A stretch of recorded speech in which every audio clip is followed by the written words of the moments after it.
শুধু ভারতের নয়, শুধু বাংলাদেশ পাকিস্তানের নয়, শুধু বার্মার নয়, শুধু থাইল্যান্ডের নয়, জাপান জার্মানের নয়, গোটা পৃথিবীর যতগুলো দেশ আছে তাদের যারা রাষ্ট্রনেতা আছে এদিকে দেখছেন, এদের সকলের কাছে সামরিক শক্তি আছে, শারীরিক শক্তি সকলের কাছে নেই।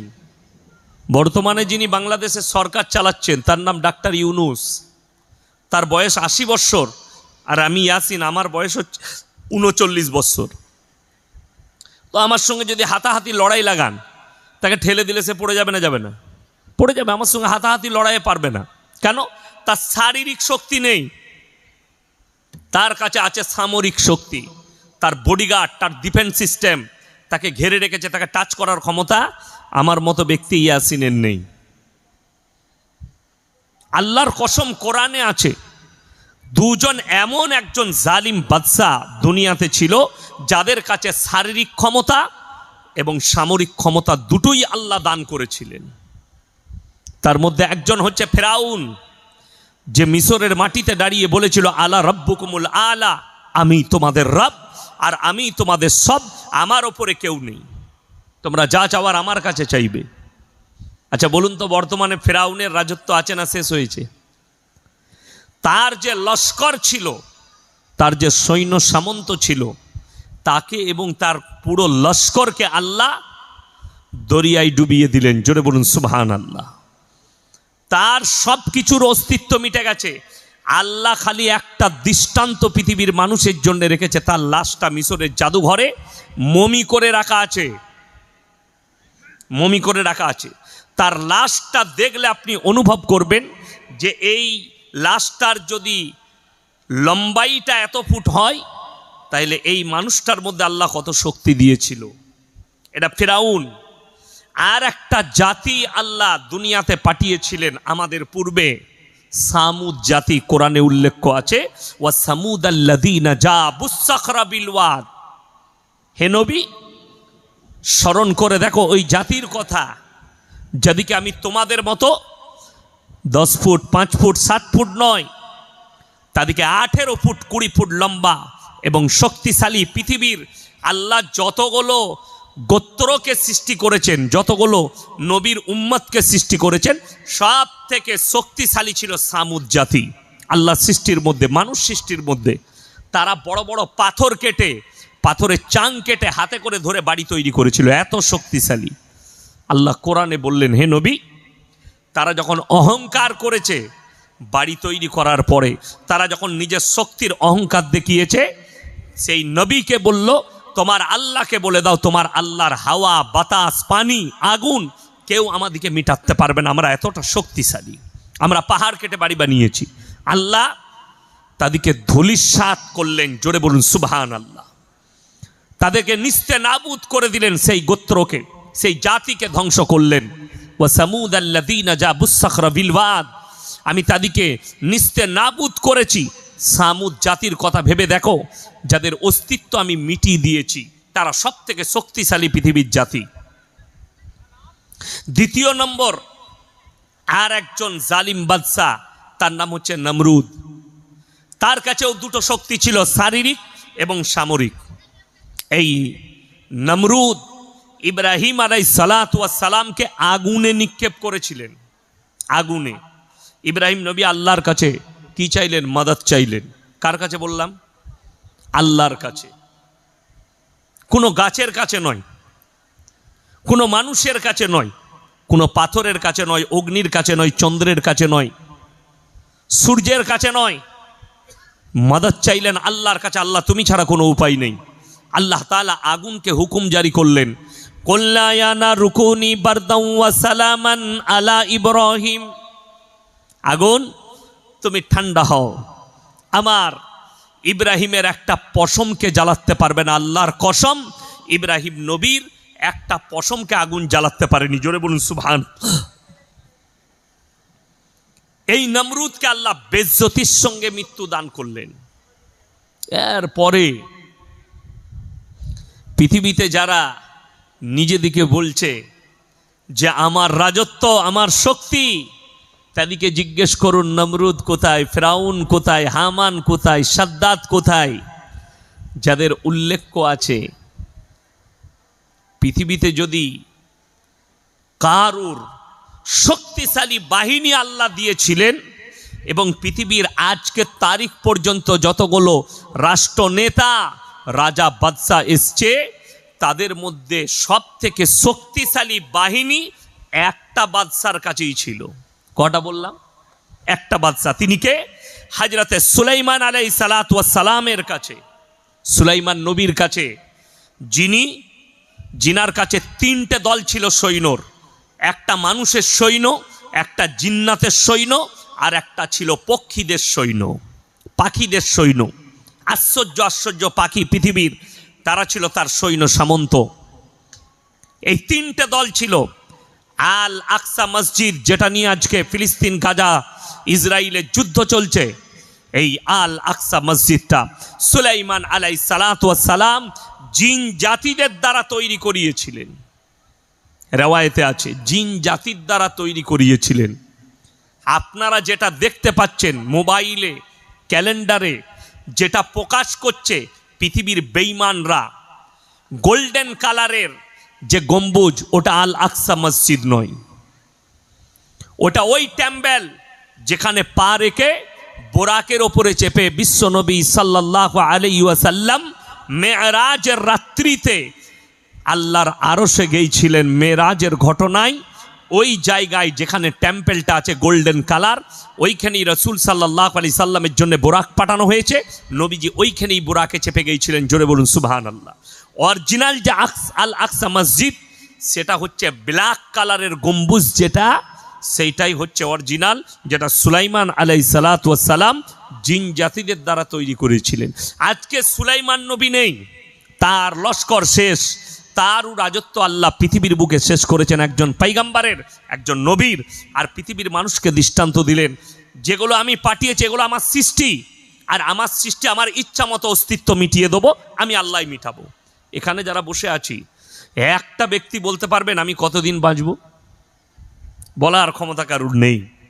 আজকে রাত্রে যারা জলসা শুনছেন এখানে বসে, যারা আমরা বেঁচে আছি, আমি থেকে আপনি, আমরা কেউ বলতে পারবো কাল সকালে উঠতে পারবো? না, আমরা কেউ বলতেই পারবো না যে সকালবেলায় আমি উঠব, আমার ঘুম ভাঙবে সকালে, এটা আমরা কেউ বলতেই পারবো না। আমার বন্ধুগণ, আমার ভাই, আপনাদেরকে অনুরোধ করছি, একটা কথা মাথায় রাখবেন, পৃথিবীতে একটা মানুষও নিজের প্রশংসা করার ক্ষমতা রাখে না। কোনো মৌলবি যদি বলে আমার মতো বক্তা নেই, জানবেন ওটা মূর্খ বক্তা। কোনো ডাক্তার যদি বলে আমার মতো ডাক্তার নেই, সে হচ্ছে মূর্খ ডাক্তার। পৃথিবীতে এরকম কেউ নেই। আল্লাহ তাআলা একমাত্র প্রশংসার যোগ্যতা রাখেন। আল্লাহ কোরআনে নিজের প্রশংসা করলেন, আর কি বললেন? সূরা কাহাফ একবারই শেষ আয়াতের আগের আয়াত, কুল্লাউ কানাল বাহরু মিদাদাল লিকালিমাতি রব্বি লানাফিদাল বাহরু ক্বাবলা আন তানফাদা কালিমাতু রব্বি ওয়ালাউ জিনা বিমিসলিহি মাদাদা। হে আমার নবী, পৃথিবীর মানুষকে বলে দাও, পৃথিবীর মানুষকে জানিয়ে দাও, পৃথিবীতে যতগুলো সমুদ্র আছে সব পানিগুলো যদি এক কাছে করা হয়, আর যদি সব পানিগুলো আমি আল্লাহ কালি করে দিই, কলমে সিয়াই, আর পৃথিবীর মানুষ, আল্লাহ এখানে ধর্মের কথা বলেনি, পৃথিবীর সমস্ত মানুষ এরা যদি আল্লাহর প্রশংসা লিখতে শুরু করে, সব পানি শেষ হয়ে যাবে। আবার আমি অতটাই পানি দেবো, অতটাই কালি করে দেবো, এটাও শেষ হবে, কিন্তু আমার আল্লাহর প্রশংসা লেখে শেষ করার মতো ক্ষমতা পৃথিবীর মানুষের নেই। জোরে সোরে বলুন সুবহানাল্লাহ। ইনি হচ্ছেন সৃষ্টিকর্তা, আর আমরা হচ্ছি সৃষ্টি।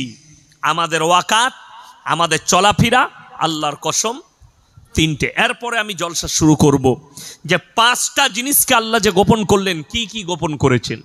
নবী, পয়গম্বর, রাসূল, সাধারণ সকলের কাছ থেকে আল্লাহ গোপন করলেন। সেটা হচ্ছে সূরা লুকমানের একবারই শেষ আয়াত, ইন্নাল্লাহা ইনদাহু ইলমুস সাআহ। এটা এক নম্বর।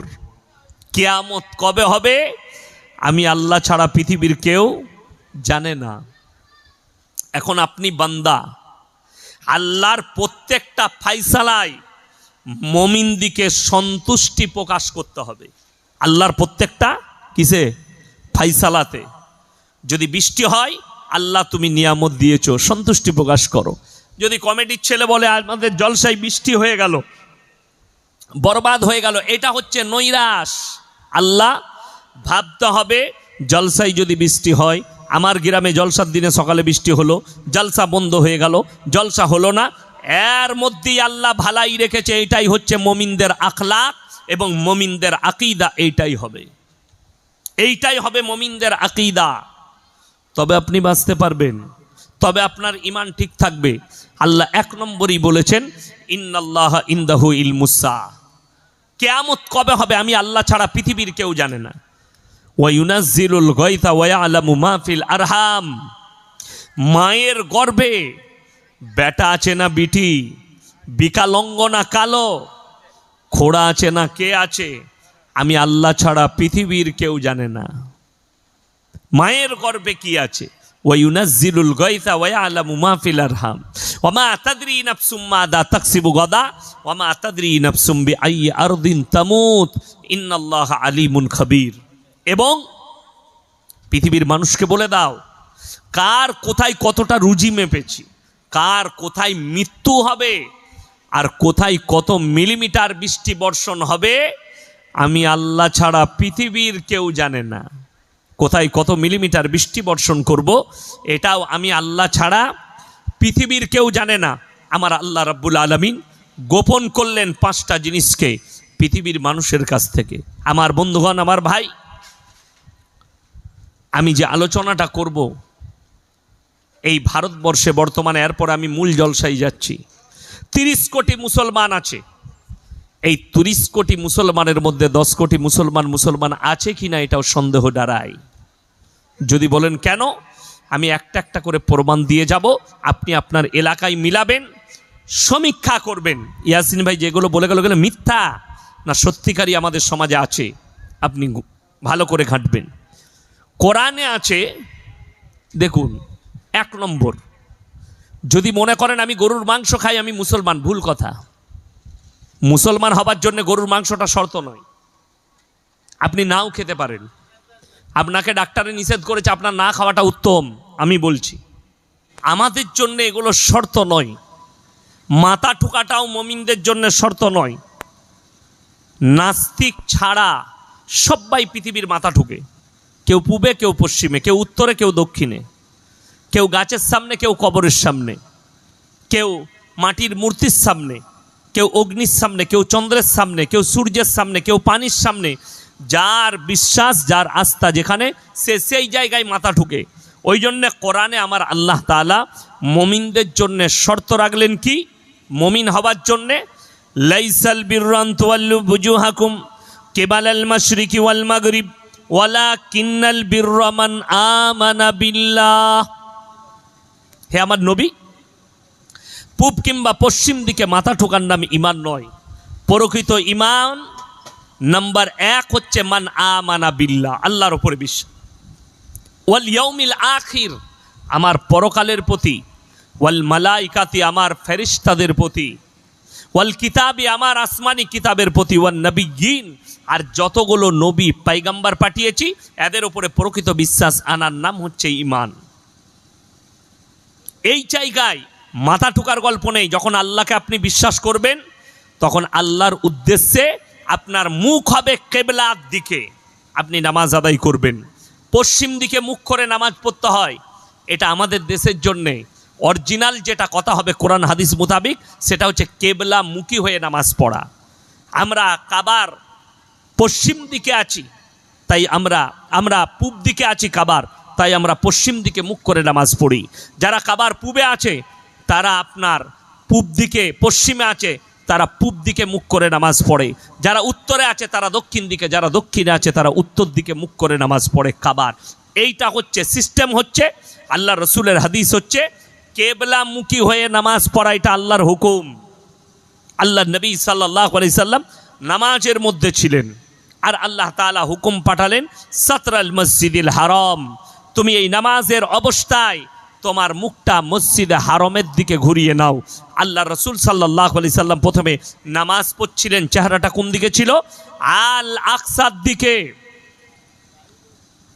প্রথম কিবলা হচ্ছে আল আকসা, ওই দিকেই রসুল আকরাম সাল্লাল্লাহু আলাইহি সাল্লাম মুখ করে নামাজ পড়ছিলেন, সিজদা অবস্থায় মাথাটা ঘুরালেন, নবীজি আল্লাহর হুকুম এলো, ওই সময় তুমি তোমার চেহারাটা ঘুরিয়ে নাও, কার দিকে? কিবলার দিকে ঘুরিয়ে নাও। ঘুরে গেছে, শর্ত হচ্ছে কিবলামুখী হয়ে নামাজ পড়া। চলুন, 1 নম্বর আপনারা বলুন ইমানদারির সঙ্গে, সুদ খাওয়া হারাম না হালাল? কথা বলেন। হারাম। তাইলে আপনাদের এই এলাকায় একটাও মুসলমান সুদখোর নাই? কোনো মুসলিম সুদ খাই না, ভরে আছে সুদেতে। ওই জন্য আমাকে সবাই দাওয়াত দেয় না, আমাকে বুঝে সুঝিই দাওয়াত দেয়। কেন বললাম? যে মুসলিম আছে 10 কোটি মুসলমান কিন্তু মুসলমান নয়। একটা সুদ খাওয়া হারাম, আমার আল্লাহ কোরআনে বললেন ওয়াহাল্লাল্লাহুল বাইয়া ওয়া হাররামার রিবা, সুদ তোমাদের জন্য হারাম আর ব্যবসাকে আমি আল্লাহ হালাল করেছি। যে লোকটা সারা জিন্দেগি ভর হারাম জেনে জেনে শুনে সুদ খাচ্ছে, শুধু সুদটা আল্লাহ হারাম বললেন, আল্লাহ রসুল সাল্লাল্লাহু আলাইহি সাল্লাম হাদিস বর্ণনা করলেন, হে আমার সাহাবীরা, কোনো ব্যক্তি যদি 1 টাকা সুদ খায়, সে নিজের মায়ের সঙ্গে 36 বার জিনা করার সমান পাপ করা হবে। জোরে বলুন নাউজুবিল্লাহ। এরপর একটা মুসলমান হারাম জানলো, সুদ খাওয়ার পাপ হচ্ছে মায়ের সঙ্গে জিনা করা, এটা জানলো, সারা জিন্দেগি ভর সুদ খাচ্ছে, সুদের ওপরে জীবন কেটে মৃত্যু হলো। এই লোক মরে যাওয়ার পরে মারা গেছে, আপনি আমার মতো হুজুরকে দাওয়াত দিলেন, হুজুর মিলাদ পড়িয়ে জান্নাতে যাও, হুজুর তো মিলাদ পড়িয়ে জান্নাতে ভরে দিল, তোমার হুজুরও মার খাবে, তুমিও খাবে। যদি কোনো বাপের বেটা মৌলবি থাকে আপনার, আমি আছি, স্টেজে নিয়ে আসুন, সে খালি বলে দিবে জেনে শুনে সারা জিন্দেগি ভর সুদ খেয়ে মারা গেছে, তাকে দোয়া করে, এইভাবে দোয়া করলে আল্লাহর কাছে সে জান্নাতে যাবে। আমি জীবনে আর সমাজের বুকে কথা রাখবো না, এটা চ্যালেঞ্জ দিলাম। বিশেষ করে হুগলি ডিস্ট্রিক্টে আর জলসা করতে আসবো না, এটা আমার চ্যালেঞ্জ। নিয়ে আসুন সেই মৌলবিকে, সে কত বড় বাপের বেটা মৌলবি, আমি তাকে দেখে নেব। নিয়ে আসুন। কোন ইমাম, কোন মৌলবি, কোন হুজুর তার হিম্মত নাই সুদটাকে হালাল বলে দিই। আমার আল্লাহ হারাম করেছেন, ওয়াহাল্লাল্লাহুল বাইয়া ওয়া হাররামার রিবা। আজকে কষ্ট লাগে, একটা লোক, আল্লাহ কোরআনে বললেন যারা জেনে শুনে সুদ খাচ্ছে পাপ জেনে, তারা যেন আমার সঙ্গে যুদ্ধ ঘোষণা করলো। যে লোকটা আল্লাহর সঙ্গে যুদ্ধ ঘোষণা করেছে, এই লোক সারা জিন্দেগি সুদ খেয়ে মারা যাচ্ছে। আমাকে যদি বলেন হুজুর অমুক সুদখোর মারা গেছে, বিশ্বাস করুন আমি আল্লাহর কসম খেয়ে বললাম, আমি যদি জানতে পারি এই লোক সুদখোর, তার জানাজাটাই পড়ব না। চ্যালেঞ্জ, আমি তার জানাজা পড়ব না। জানাজার নামাজ কি? জানাজার নামাজ হচ্ছে মাইয়াতের মাগফিরাতের দোয়া। নামাজের সূরাতে মাইয়াতের মাগফিরাতের দোয়া। আপনি কার লেগে দোয়া করবেন মাগফিরাতের? যে আল্লাহর সঙ্গে যুদ্ধ ঘোষণা করেছে, যে মায়ের সঙ্গে জিনা করার পাপ করেছে, তার লেগে দোয়া করবেন? বড় কষ্ট লাগে আমাদের। ওই জন্যে আমি একটা জলসাই বলেছি, আমার মতো 100টা মৌলবি ধরা পড়বে কিয়ামতের দিনে। আমাদের সমাজের লোক খালি ভাবছে যে আমাদের অসুবিধা নেই, মানুষ মারা গেছে, হুজুররা আছে তো, এই আমাদের সিস্টেম। লোক মারা গেছে, সে পাপ, গাঁজাখোর না, জিনাখোর না, মদ ব্যবসায়ী না, সারা জীবন সুদের কারবার করেছে, সে মারা গেছে মানে তাকে জান্নাতে পাঠাতে হবে। দিয়ে 3 দিনে 4 দিনে 40-এ 40-এ 7 ফায়দা ঘাটে উঠা নফল, তার লেগে মিলাদ, তার লেগে কুলখানি, তার লেগে কলমা খানি। আরে দোয়া তো মমিনের লেগে চাওয়া যায়। যদি বলেন হুজুর হাদিস কোরআনের দলিল দেন, আমি এমন একটা দলিল দেবো, তোমার 14 পুরুষ কোনো বাপ আমার দলিল কাটতে পারবে না। আমার বন্ধুগণ, আমার ভাই, আল্লাহ রাব্বুল আলামিন কোরআনে দিয়েছেন নবীজিকে, পৃথিবীর যে কোনো ব্যক্তি নয়, আল্লাহ রসুল সাল্লাল্লাহু আলাইহি ওয়াসাল্লাম দামি লোক, পৃথিবীর মধ্যে সব থেকে দামি লোক, দামি ব্যক্তি আল্লাহর হাবিব সাল্লাল্লাহু আলাইহি ওয়াসাল্লাম। তিনি সবাই দরুদ শরীফ পড়ুন, আল্লাহুম্মা সাল্লি আলা محمد وعلى آل محمد كما صليت على إبراهيم وعلى آل إبراهيم إنك حميد مجيد اللهم بارك على محمد وعلى آل محمد كما باركت على إبراهيم وعلى آل إبراهيم إنك حميد مجيد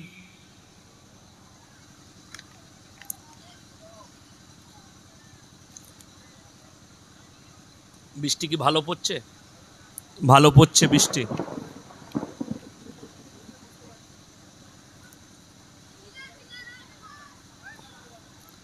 কি করবেন? দোয়া করি? কি করবেন? দোয়া করে দিই। কমিটির ছেলে কই? ডাকেন। কমিটির ছেলেগুলো কই? কমিটির বাবুরা কই? তাইলে মানুষগুলো চলে যাচ্ছে, দোয়া করে নি। বলবো, মানুষ তো বসতে পারছে না, কি করবো? হ্যাঁ, নাহলে তো এই দুর্যোগ বাড়বে, আর বাড়িও যেতে পারবে না কেউ। আচ্ছা, কমিটির ছেলেরা একটু স্টেজের সামনে আসুন। আলহামদুলিল্লাহি রাব্বিল আলামিন ওয়াসসালাতু ওয়াসসালামু আলা রাসূলিহিল কারীম, আম্মা বাদ। ফাউজ বিল্লাহি মিনাশ শাইতানির রাজিম, বিসমিল্লাহির রহমানির রহিম। ইকরা কিতাবাক কাফা বিনাফসিকাল ইয়াওমা আলাইকা হাসিবা মান ইহতাদা ফাইন্নামা ইয়াহতাদি লিনাফসি ওয়া মান দাল্লা ফাইন্নামা ইয়াদিল্লু আলাইহা ওয়ালা তাজিরু ওয়াজিরাতুন বিজরা উখরা ওয়া মা কুন্না মুআজ্জিবিনা হাত্তা নাবআসা রাসূলা ইলা আখিরিল আয়াহ। খৈরুকুম মান তাআল্লামাল কুরআন আল্লামাহু কামা ক্বালা আলাইহিস সালাতু ওয়াত তাসলিম। মাননীয় শ্রদ্ধের উলামা ইকরাম, হুফাজ ইকরাম এবং আমার জ্ঞানীগুণী মানি সম্মানী মাননীয় শ্রোতা মণ্ডলী, পর্দার অন্তরালে পর্দা নসিব মায়েরা এবং বোনেরা, আল্লাহর বড় দয়া, কৃপা, ভালোবাসা আমাদের প্রতি, গোটা বিশ্বের প্রতি। সবাই আল্লাহর শুকর আদায় করে হৃদয় থেকে বলি আলহামদুলিল্লাহ। তারপরে পরে বিশ্ব নবী জানাবে মুহাম্মাদুর রাসূল আল্লাহ, সকলে বলুন সাল্লাল্লাহু আলাইহি ওয়াসাল্লাম। তিনার প্রতি শত কোটি দরুদ বর্ষিত হোক, বলুন আমিন সুম্মা আমিন। সবাই একবার দরুদে ইব্রাহিম পাঠ করি। আল্লাহুম্মা সাল্লি আলা মুহাম্মাদিন ওয়া আলা আলি মুহাম্মদ কামা সাল্লাইতা আলা ইব্রাহিম ওয়া আলা আলি ইব্রাহিম ইন্নাকা হামিদুম মাজিদ। আল্লাহুম্মা বারিক আলা মুহাম্মাদিন ওয়া আলা আলি মুহাম্মদ কামা বারাকতা আলা ইব্রাহিম ওয়া আলা আলি ইব্রাহিম ইন্নাকা হামিদুম মাজিদ। এই দরুদটা পড়া কি গুনার কাজ?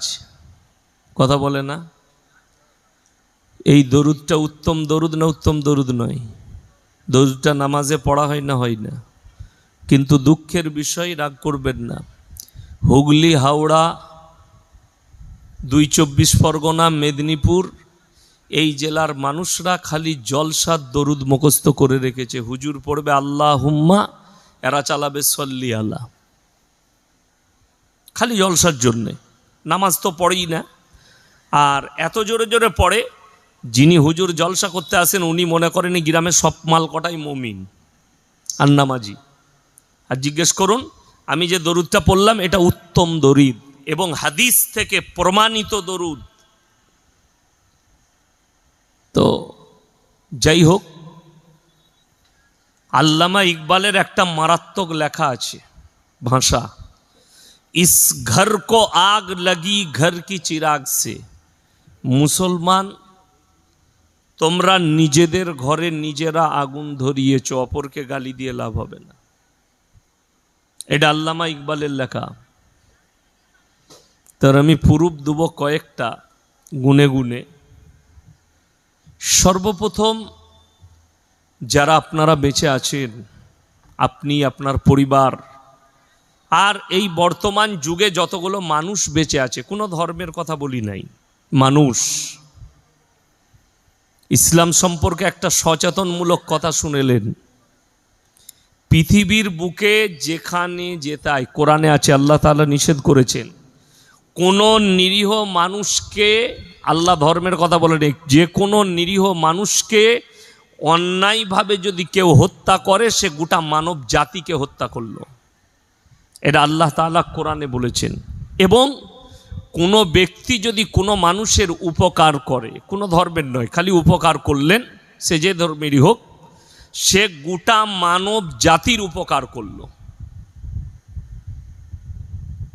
তো বর্তমানে যতগুলো মানুষ বেঁচে আছে, যতগুলো প্রাণী বেঁচে আছে প্রাণ নিয়ে, আল্লাহর কসম কেউ নিজের ইচ্ছাই বেঁচে নেই, সব আমার আল্লাহর দয়ায় আর আল্লাহর ইচ্ছাই বেঁচে আছে।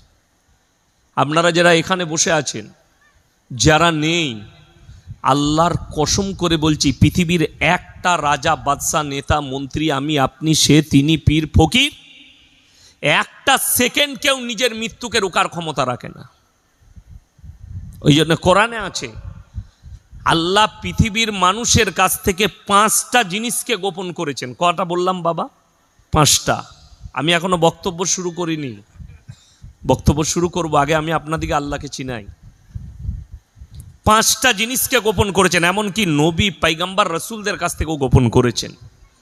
এটা আমি সাইডে রাখলাম, এটা আলোচনা করব আমি।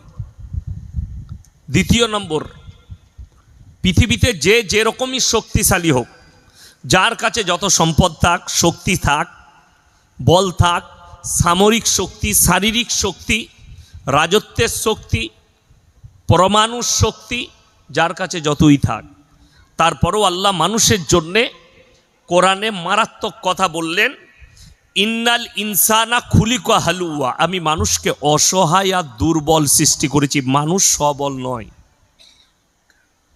শারীরিক দুর্বলতা, সামাজিক দুর্বলতা, অর্থনৈতিক দুর্বলতা, রাজনৈতিক দুর্বলতা, প্রত্যেকটা মানুষের মধ্যে যে কোনো দুর্বলতা আল্লাহ দান করেছেন। যে কোনো দুর্বলতা আছে তো আছেই। যারা এখানে বসেছেন সবাই নিজের মনে হাত দিয়ে একবার জিজ্ঞেস করলেন যে আমার মধ্যে কি দুর্বলতা আছে। আমি ইয়াসিন বয়ান করছি, আমার মধ্যেও দুর্বলতা আছে। এটা নয়, আল্লাহ মানুষকে দুর্বল সৃষ্টি করেছে, মানুষ সবল নয়। অর্থাৎ এই জমিনে মানুষের অহংকার করার রাস্তা কোথাও নাই। কেউ যে অহংকার করবে টাকার, পয়সার, সম্পদের, ইলমের, জ্ঞানের, বলের, শক্তির, কোনো রাস্তা নাই। কেন? বর্তমানে যাদিকে দেখছেন রাষ্ট্র নেতা, পৃথিবীর এক একটা দেশের এক একটা নেতা আছে, রাষ্ট্র নেতা, দেশ চালায়।